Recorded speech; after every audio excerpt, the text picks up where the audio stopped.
Allah Ta'ala sedang paksa kita, heret kita, tarik kita masuk ke dalam, buat amal, buat amal, buat amal. Mudah-mudahan kita menjadi la'allakum tattaqun. Kita jadi insan yang bertakwa kepada Allah. Inilah Allah Al-Qahhar. Allah Ta'ala kata, kalau hang tak mau jadi baik, aku boleh paksa hang jadi baik. Itu Allah Subhanahu Wa Ta'ala.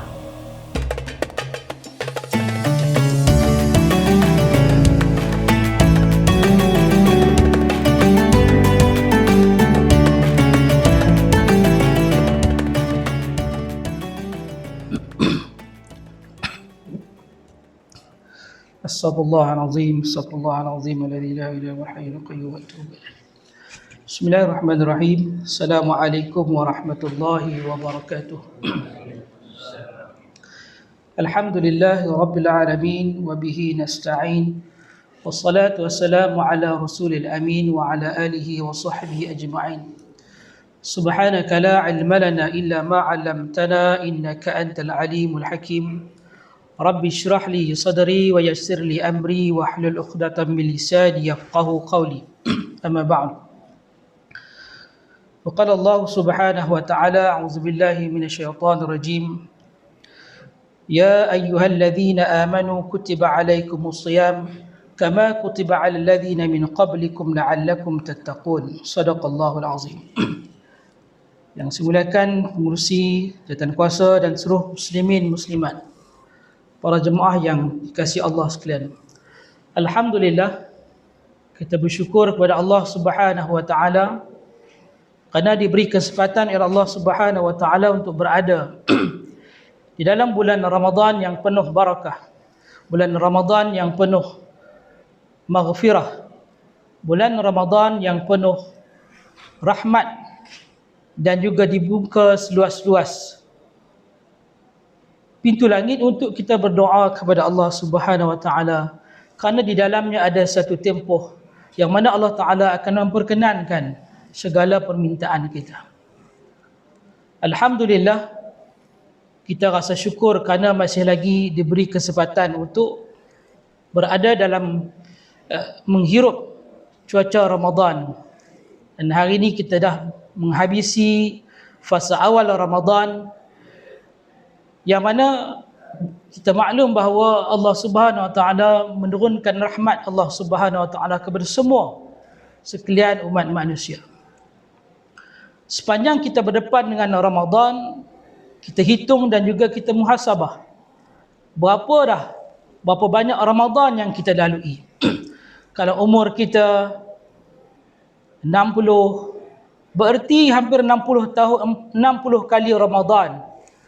Kalau kata tolak zaman akil balik kita, barangkali mungkin dalam 50 ataupun 40 lebih Ramadan. Kalau umur kita 50, 40, 30 dan sebagainya, bererti dah puluhan Ramadan kita lalui. Jadi sebelum Allah Subhanahu wa taala memanggil kita menghadap Allah Subhanahu wa taala, kita nak mudah-mudahan Ramadan kali ini satu Ramadan yang sangat berharga pada kita.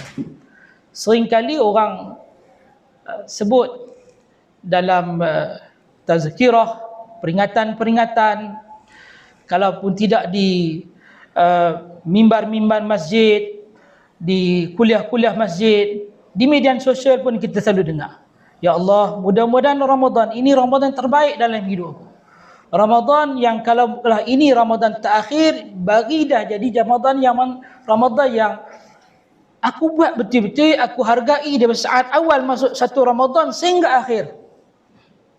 Kita doa macam tu. Justru hari ini untuk kita meneruskan momentum Ramadan. Kita dah habis fasa awal Ramadan, kita nak pergi sikit lagi. Ada lagi penghujungnya. Ada lagi pertengahan dan ada penghujung Ramadan.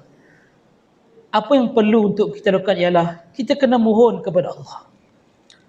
Mohon kepada Allah Subhanahu wa taala supaya Allah Taala izinkan kita untuk beribadah. Itu penting. Mohon kepada Allah, Allah Taala istiqamahkan dengan apa yang kita buat. Itu penting. Kerana segala amal yang kita buat hari ini, segala kebaikan yang kita buat hari ini, tidak ada, tidak lain dan tidak bukan, semuanya dengan keizinan dan juga taufik daripada Allah Subhanahu Wa Taala. Kita takkan jadi sendiri, kita tak boleh buat sendiri. Sebab tu di sini juga kita ada mengaji tauhid. Bahawa Allah Ta'ala menguasai kita, Allah Ta'ala yang mengatur dan merencana. Kita ni asbab dia. Apa yang berlaku pun itu adalah sebab. Semuanya yang ditentukan oleh Allah Subhanahu Wa Ta'ala. Nak bagi kita sembahyang lah tadi, kita solat tadi berjemaah. Allah Ta'ala yang lorongkan kita untuk main solat jemaah. Bukan kata kita sendiri. Betul lah kita yang start motor main sini. Betul kita jalan kaki main sini. Betul kita start kereta ni. Tapi Allah Ta'ala yang izinkan kereta kita bergerak dan sampai ke sini. Allah Ta'ala yang izinkan motor kita bergerak sampai ke sini. Kalau tidak, Allah Ta'ala tidak mengizinkan itu, mustahil kita tidak. Sudah pasti kita tidak dapat melaksanakan.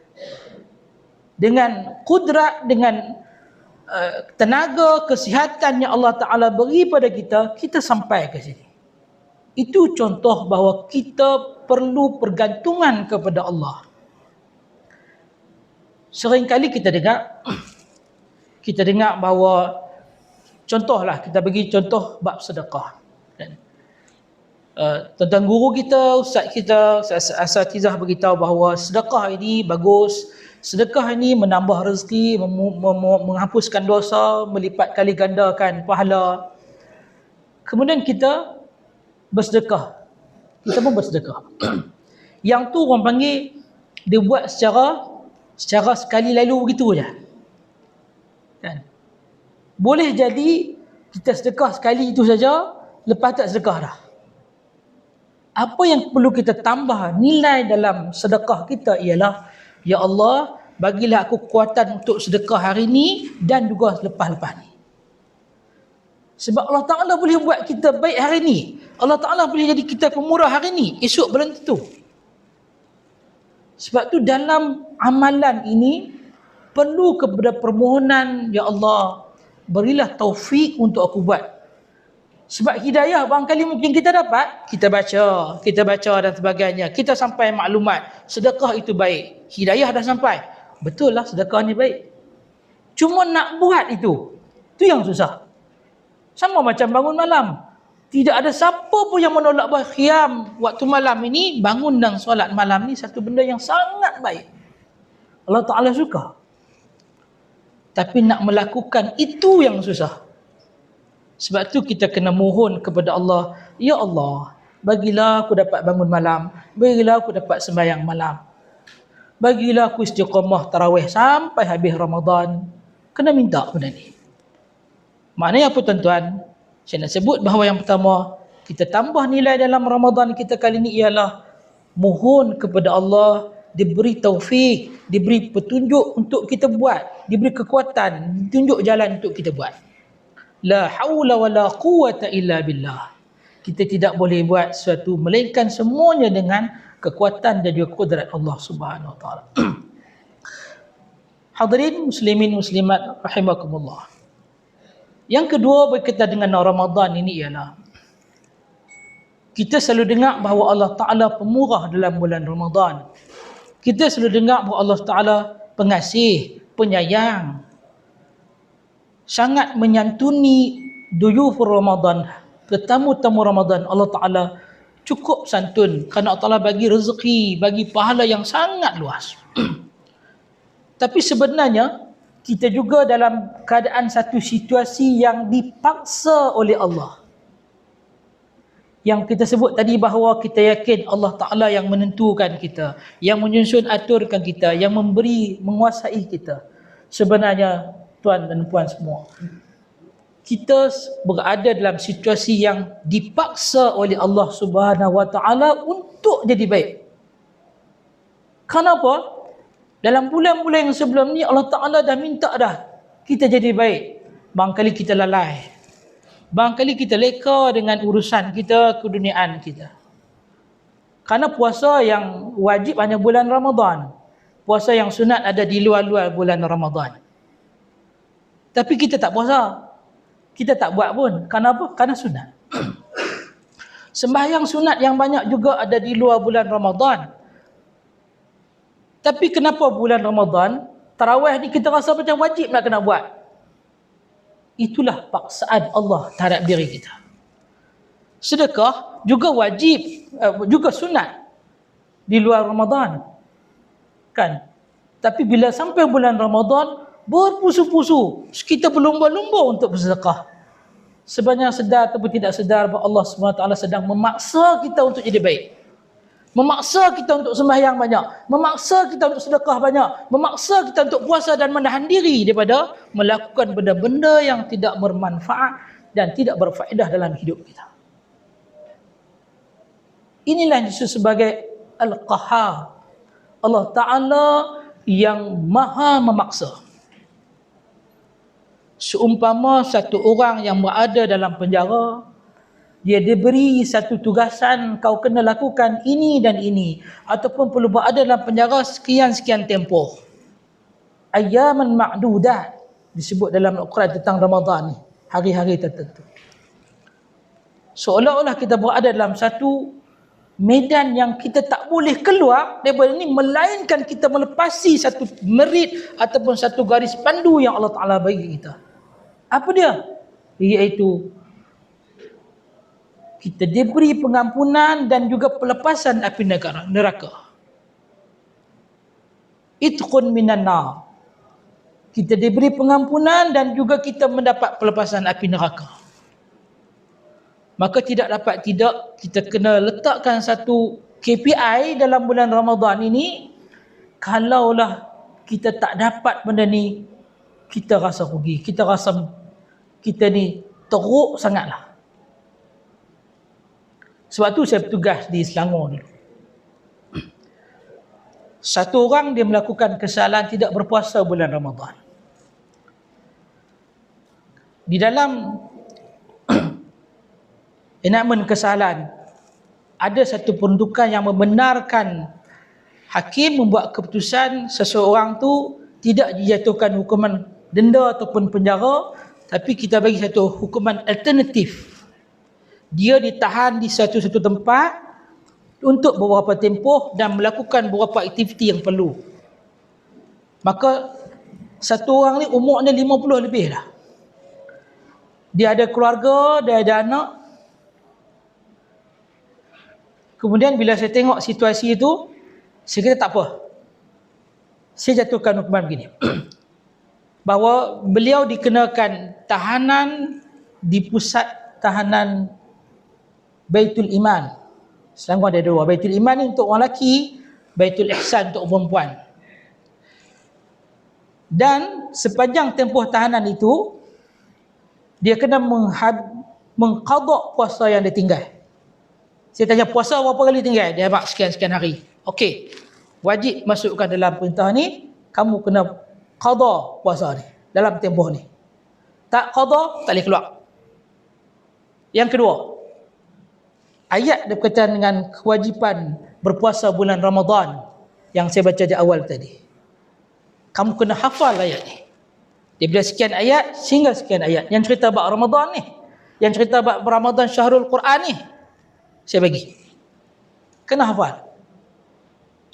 Kemudian prosesnya selepas dihantar, kemudian habis tempoh tu dia akan bawa semula ke mahkamah, diberi laporan oleh penguasa pusat tahanan tu, bawa laporan prestasi akhlak dan sebagainya sekian-sekian begini. Kalau mahkamah berpuas hati, dia boleh dibebaskan. Itu dia punya hukuman ke atasnya. Dan dia faham, terus dihantar hari yang sama. Maka laluilah dia beberapa tempoh, hari yang ditentukan, datang ke mahkamah, kemudian diberi laporan oleh penguasa pusat tahanan, oh beliau sekian-sekian orang ini prestasinya bagus. Oleh kerana dia dewasa, dia dilantik sebagai penghulu. Hak lain semua muda-muda tuan, 20-an, belah-belah tahun, dia 50. Mau tak malu kena tahan itu. Jadi tok penghulu lah. Maka tok penghulu ni pun okey, bagus, prestasi akhlak semua okey. Kemudian dilaporkan tentang bacaan Quran. Rupa-rupanya dia tak boleh baca Quran. Lepas tu saya teringat balik, dia hafal ke mana? Saya suruh hafal Al-Quran. Kemudian mereka lapor bahawa dia telah melepasi Iqra' 1 sehingga Iqra' 4. Iqra' 1 sampai Iqra' 4 dia boleh gagah habis kat situ. Nak masuk 5, satgi masuk 6 boleh baca Quran. Saya kata alhamdulillah, okey. Kemudian saya tanya balik, pegawai tadi macam mana hafazannya? Pegawai tu kata dia hafal. Hafal macam mana? Kami baca, guru tasmi' tu baca, dia ikut, dia hafal. Walaupun dia tak erti baca Quran, dia mengangkat kan, dia hafal. Betul boleh hafal? Okey, sila baca. Kena baca lah tu juga. Dia baca, alhamdulillah, lulus tasmi'. Kenapa persoalannya? Macam mana dia boleh buat macam tu? Kerana dia fikir bahawa hanya itu satu cara untuk dia keluar daripada pusat tahanan tu. Kalau tak, lagi disambung. Bahawa dengan dia hafal Al-Quran, bahawa dengan dia qada balik puasa tadi, bahawa dengan dia jadi baik di tempat tu, barulah dia boleh keluar. Maka orang tadi yang tak boleh baca Quran daripada awal, yang umur dia dah 50 lebih, dia boleh berkelakuan baik, dia boleh hafal Al-Quran, dia boleh paksa diri untuk baca Iqra' walaupun Iqra'. Apatah lagi kita yang tak ditahan, yang tak kena apa hukuman. Patut kita kena letakkan diri kita bahawa Allah Ta'ala sedang memaksa kita untuk jadi baik. Paksa kita baca Al-Quran, paksa kita untuk bersedekah, paksa kita untuk menghafal Al-Quran dan sebagainya. Saya tanya dia apa perasaan.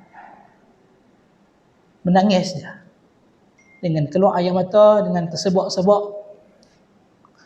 Dia kata bahawa dia berasa tenang dan rasa insaf dan malu kepada anak-anak. Bila dia tengok yang berada tu belasan tahun dan 20 tahun, dia teringat anak-anak. Alhamdulillah, saya rasa syukur bahawa sekurang-kurang dengan satu hukuman walaupun nampak dipaksa, Allah Ta'ala telah jentik hati dia untuk jadi manusia yang al-muttaqin, mudah-mudahan insya-Allah. Itulah Ramadan. Allah Ta'ala sedang paksa kita, heret kita, tarik kita masuk ke dalam, buat amal. Mudah-mudahan kita menjadi la'allakum tattaqun. Kita jadi insan yang bertakwa kepada Allah. Inilah Allah Al-Qahhar.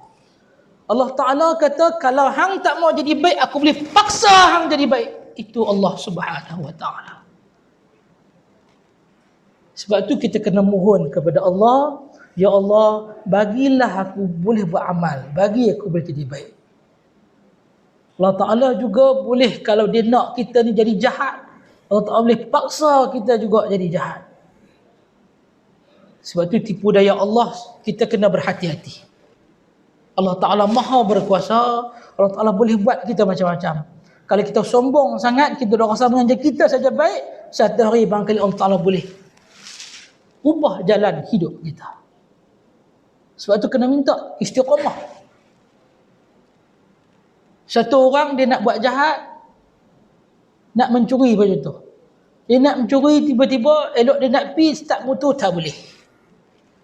Elok sampai kat satu tempat, dia tengok ada orang, dia tunggu saat mungkin pukul 12 lebih, depa balik daripada tutup kedai, kita masuk kedai.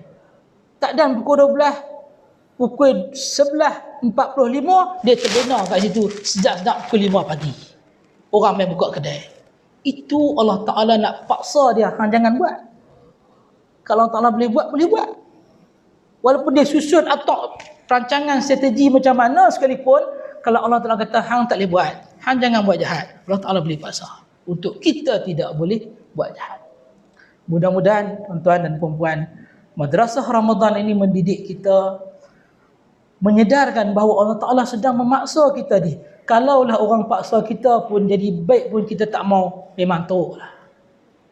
Bukan hanya takat paksa suruh menjadi baik, manfaat itu untuk diri kita, dapat pahala yang banyak, boleh masuk syurga pula lagi. Tiba-tiba Allah Ta'ala bentangkan satu jalan untuk kita jadi baik, kemudian paksa pula kita jadi baik.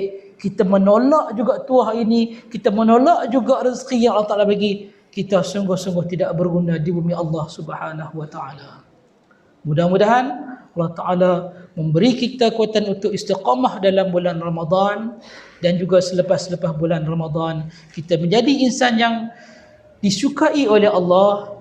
Kita mohon Allah Taala bagi suntikan dalam diri untuk kita buat baik, buat baik sehingga mata kita dipejam, sehingga jasad kita disimpan di dalam kubur. Mudah-mudahan Allah Taala istiqamahkan kita. Saya mohon maaf salah dan silap kasar bahasa dalam tazkirah pada hari ini. Mudah-mudahan Allah Taala merahmati kita semua. Wassallallahu ala sayyidina Muhammad wa ala alihi wa sahbihi wa baraka sallam. Assalamualaikum warahmatullahi wabarakatuh.